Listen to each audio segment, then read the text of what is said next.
You know what I was thinking, man? What, man? Life is pretty good right now. I mean, we got all this delicious food in our laps. I wonder if everybody can get food as easily as we can. I heard life is not as easy as it is here in developing countries. Huh. You know, I wonder if everybody knows about that. Yeah, let's go check it out. Let's go! You know what? It really is hard for people in other countries to, get their daily supply of food. We should see if we can get people to donate. Yay! Yeah, you know what? That's a great idea. We should go do that.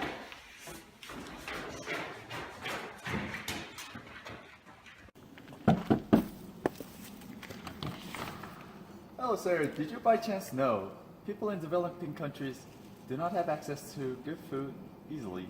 Would you like to donate yours to the good cause? I would, but I don't really have a lot of food right now. I'm so sorry. Oh, are you sure? Not at the moment. I'm so sorry. I apologize profusely. That didn't go well.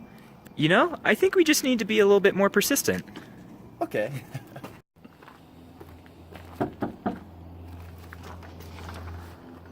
It's you guys again. Yeah. Oh, sir, so we were just wondering, we came back yesterday and you didn't have any food. Did you have any food today to donate? I even have less food today. Less food? You don't want to donate to those developing countries? I mean, I'd really like to, but I mean, I need to eat too. Oh, what would be like a good time to come back? Later? Oh. Some other time, please, if you don't mind.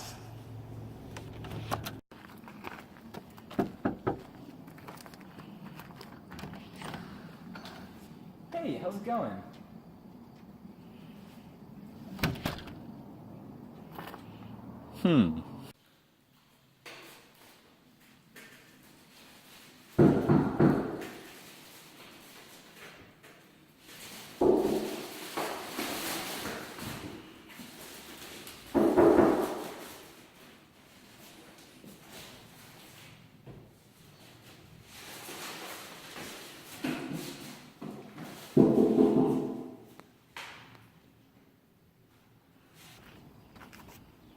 You know what? I think we've been going about this the wrong way. I'm gonna try something else.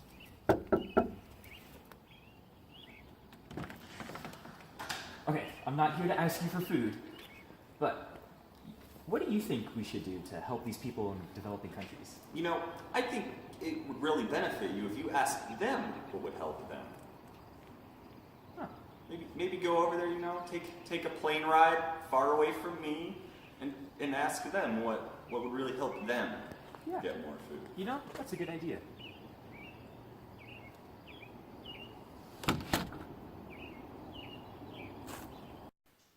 One criteria that's very important when talking about engineering projects for sustainable community development is economic sustainability.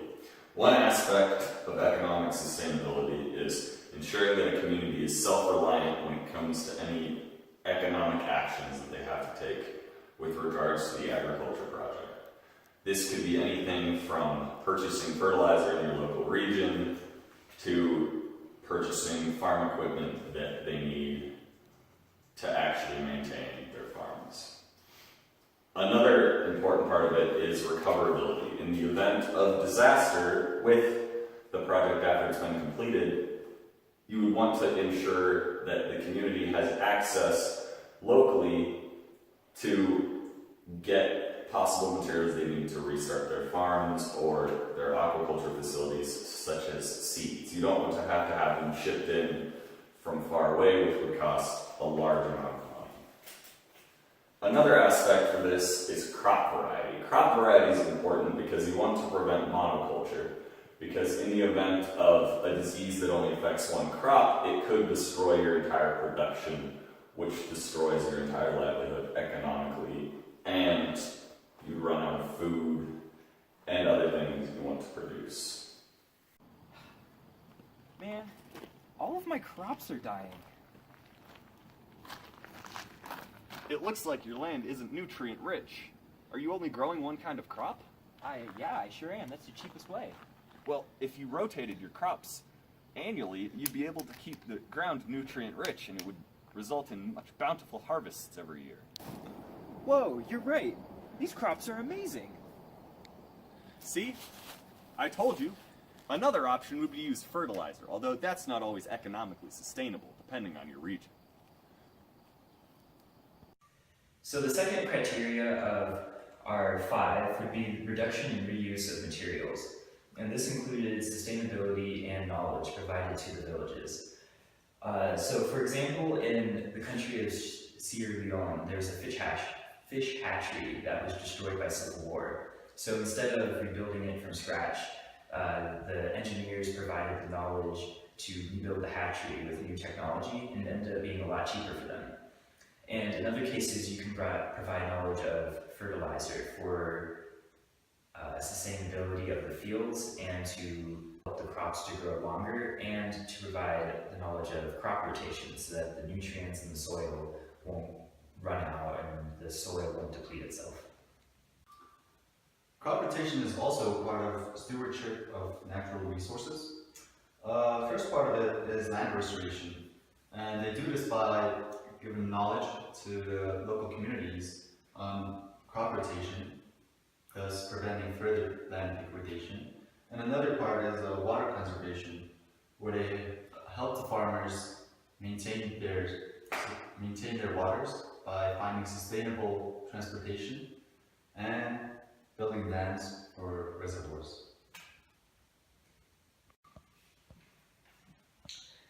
So for our fourth criteria, we have social justice.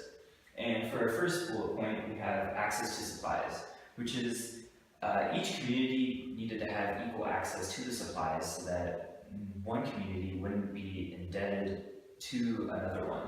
This would create a fair community and inter-community relationship, which all in all would create a better dynamic for these countries. And our third point here, we have equitable distribution of food and water. Now this is really important, especially in the case of water, because a lot of times in these communities, the woman would have to go fetch water for the day or fetch water for the farmers, and they wouldn't be able to go to schools. So with the addition of dams and the water transportation that we discussed earlier, the women and the girls of the community wouldn't have to fetch that water, and they can go to school just as the boys did. And trading centers, a lot of time trading centers were constructed in these villages when the engineers came in, which is explained in this skit. Hello, I would like to buy some food with my money. Nah, that's not enough. Hello there. As you can see, I'm very wealthy and would like to purchase some food from your trading posts. Yeah, it works for me.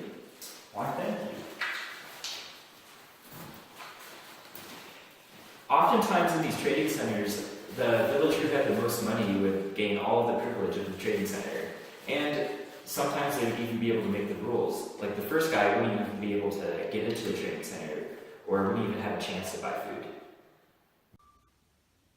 Our final criteria for agriculture, engineering, and sustainable community development projects is risk mitigation strategies. This is important because any project related to agriculture has inherent risks, not just with the project, but also how the environment and other aspects can affect the project once it's happened. Some possibilities with this are plant disease, which can destroy large swaths of crops. So you want to plant a large variety to prevent a disease that only affects one plant variety from wiping out your whole crop. Another possible risk is wind and landslides, which can simply destroy crops if not properly assessed. For example, don't build farms on a slope, or plant trees on the upwind side of your farms in order to prevent the wind from damaging your farms. And then there's always standard risks like drought and flooding, which can be hard to avoid, but planting proper crops or using the right animals can mitigate what the results of those risks are. Man, my farm's doing so well right now.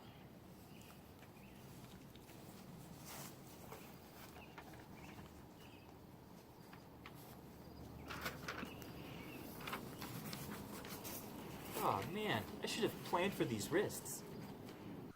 Mindsets for engineers are important with regard to many sustainable community development projects. One example is a fisheries project in Sierra Leone where a fishery was revitalized by a group of engineers and community members, as well as many NGOs and government agencies.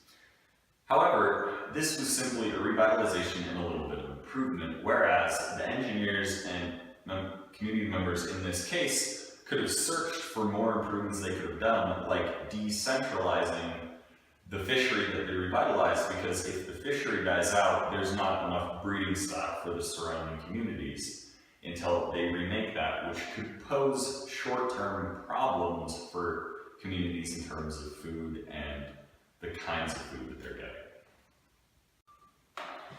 So my project in Burkina Faso, which is a small region in Africa, did rather successful with pertaining to supplying water to the farm, supplying seeds, constructing roads, and constructing infrastructure.